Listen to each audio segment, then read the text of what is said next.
you? Good, how are you doing? Great. So, could you please start off by introducing yourself and giving a brief background on Saha Global? Sure. So my name is Kate Cincotta. I'm the co-founder and executive director of Saha Global, which is a nonprofit that gets the cleanest water to the hardest to reach places that need it most. We work in the northern region of Ghana, where we set up women who live in small, remote communities with clean water businesses. So they're able to take the contaminated water that their community has access to, treat it using products that are available in Ghana, where we're currently working, and then set up a business where they're selling the clean water at an affordable price to their community. And they use the money they make to pay themselves for their time and to cover the operating expenses of the business. What sparked your interest in international development? Was there a specific experience that led you down this path? And when did you know that this is something you want to devote your time to? That is a great question because if you looked at my experience, especially in college, you would never think that this would be the work that I was doing. I was actually an aerospace engineer and I wanted to work for NASA one day. And I loved my classes. I loved engineering. I loved math and science.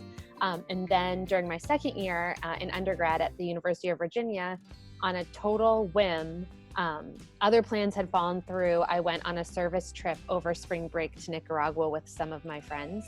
And that was the first time I had ever left the United States before. And it really opened my eyes to how a lot of people are living all over the world. And it made me want to do more with the skills that I was learning as an engineer. And so that's what first sparked my interest in international development. And from there, I got involved with Engineers Without Borders and started learning about all different types of engineering solutions to help people meet their basic needs. And that's when I first learned about the water crisis and became particularly passionate about this issue. So, since you train local women to treat contaminated water, could you kind of break down the process of how the water is made safe to drink? Sure. So there are lots of different ways that you can treat drinking water. That's one of the things that really got me interested in the water crisis, was the more and more that I learned about it and saw numbers like, almost at the time, almost 1 billion people around the world lacked access to clean water. It felt like, okay, this has got to be really complicated if it's such a big issue. But what I learned is actually the opposite. There are tons of different technologies that have been developed for treating drinking water. Everything from using chlorine, which is what Saha does, to different types of water filters you can make from materials that you can find pretty much anywhere over the world. So what Saha does in northern Ghana is not something that we invented. It's technology that already existed. We use a product called alum, which is a flocculant that when you add it to the water, the particles start to flock together and then they become more dense than the water, so they'll settle at the bottom of whatever tank the water is in. So the surface water that we work with is very turbid, which means it's very muddy. So the first step that you need to do is make the water clear. You have to remove those particles. Then the second step is you need to disinfect it. You need to make it safe to drink. So we use a chlorine product called Aquatabs, but there's tons of different chlorine products you could use. There's also lots of other disinfection methods. This was just the product that made the most sense for the context we were working in. So, how successful has your team been in providing access to clean drinking water to all these villages? And what are some of your greatest accomplishments so far? It's great. I like to think we're very successful and we're just getting started. We were founded in 2008, so we've been around for 12 years now. But we've opened 247 water businesses. We're serving over 100,000 people and have provided jobs for more than 700 women in northern Ghana. But there's still almost 800,000 people just in this region, this small region of this small country, who still need clean drinking water. So like I said, we're still getting started and we're planning to start scaling much more quickly in the coming years. So what are some of the greatest challenges that you've had to face, and how have you kind of been addressing these issues? So there's all different sorts of challenges that we face all the time. As an organization, I would say fundraising was a big challenge for us at first, just getting off the ground, having the funds that we needed to be able to grow. And I think a big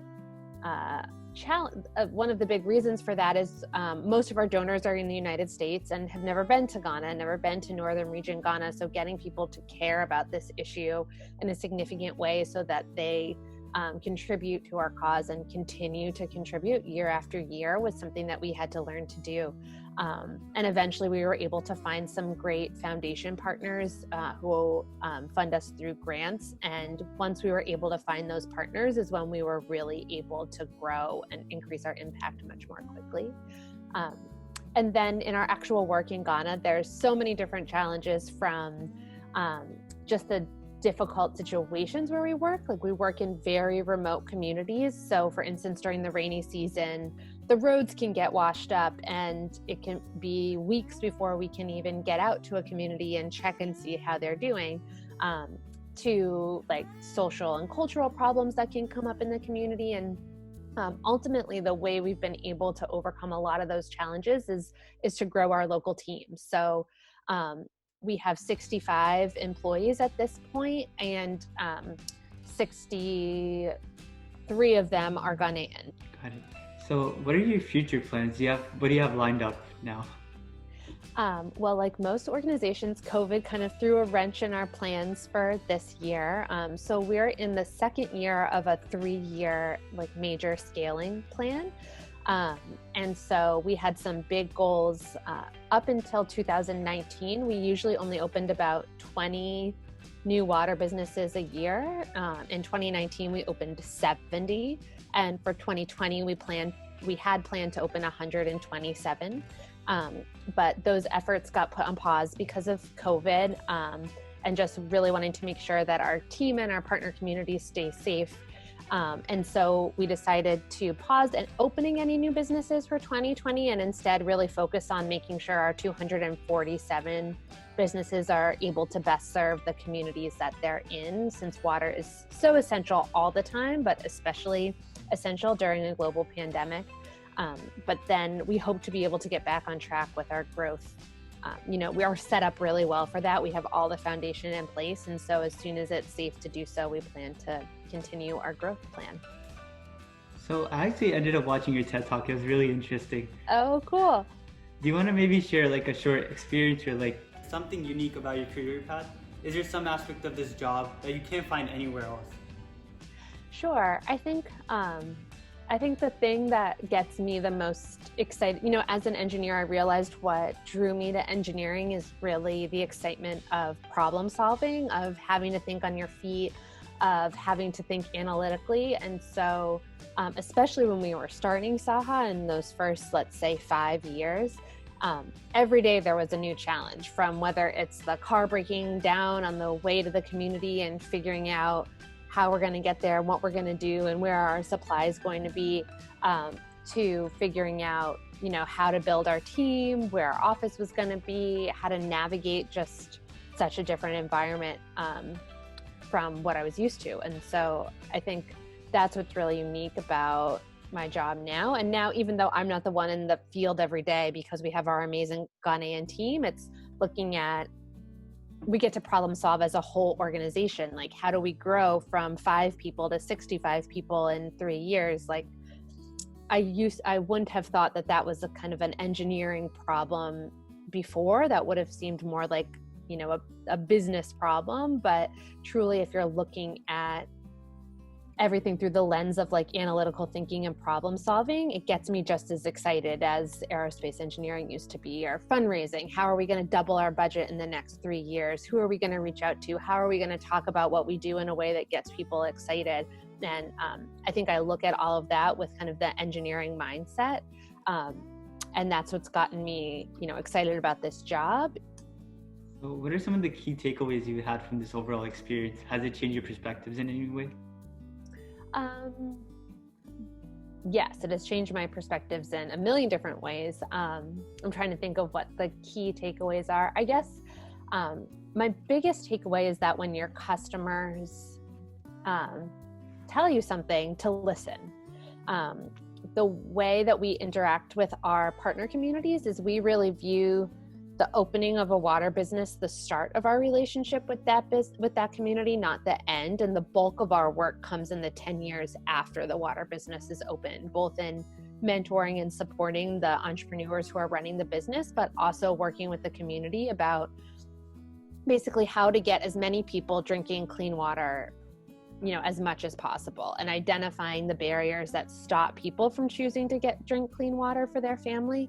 And when we first got started, we viewed that job as like very education based. Like if everyone just knew why clean water was important, they would choose to drink it all the time. And it was very top down, kind of like lecture focused, just like telling those same people the same thing over and over and over again, instead of listening to what people were telling us about maybe why they weren't drinking clean water. And instead of not validating and being like, well, that's just an excuse. If you really cared about your health or your family's health, you would overcome all of these barriers and still go get clean water.